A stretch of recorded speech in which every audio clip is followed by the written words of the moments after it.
అందరికీ నమస్కారం. ఈరోజు ప్రొద్దుట మెడికల్ కాలేజీ దగ్గరికి వెళ్ళి వైసీపీ శ్రేణుల్ని మెడికల్ కాలేజీ మీద వాళ్ళు చేస్తున్న పద్ధతుల్ని, ఆ తప్పుడు విధానాల్ని వేలెత్తి చూపే సందర్భంలో నేను నాయ బ్రాహ్మణుల గురించి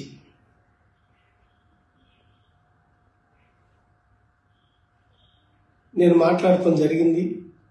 కానీ వైసీపీ శ్రేణుల్ని మాట్లాడే తరుణంలో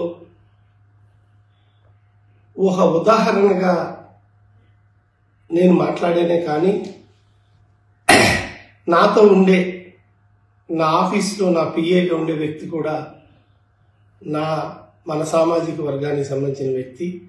మేము కలిసి ఒకే టేబుల్ మీద భోంచేస్తూ ఉంటాం.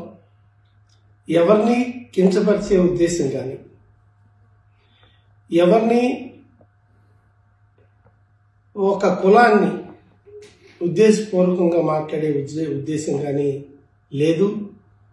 వైసీపీ శ్రేణులు చేసే 10 మంది పనికొచ్చే దేవాలయం లాంటి మెడికల్ కాలేజీని తప్పుదోవ పట్టిస్తున్నారు అనే బాధతో, అనవసరమైన పనులకి పని పాట లేకుండా పిచ్చి పనులు చేస్తున్నారు అనే ఒక ఉద్దేశంతో నేను మాట్లాడేనే, కానీ ఎప్పుడు కూడా ఎవరిని కూడా వ్యక్తిగతంగా దూషించే వ్యక్తిని నేను కాదు.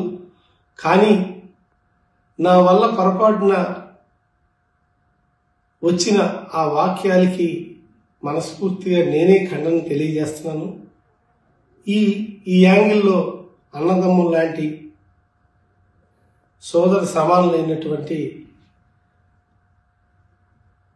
ఎంతో మందికి వృత్తిపరంగా గౌరవంగా వాయిద్యాలు, మంగళ వాయిద్యాలు పెళ్లిళ్ళలో శ్రీకారం చుట్టిన వ్యక్తులుగా, సాంప్రదాయానికి పెద్దపీట వేసే సామాజిక వర్గంగా ఎప్పుడు కూడా వాళ్ళని నేను గౌరవించటం, నాయ బ్రాహ్మణులను గౌరవించటం నా విధి.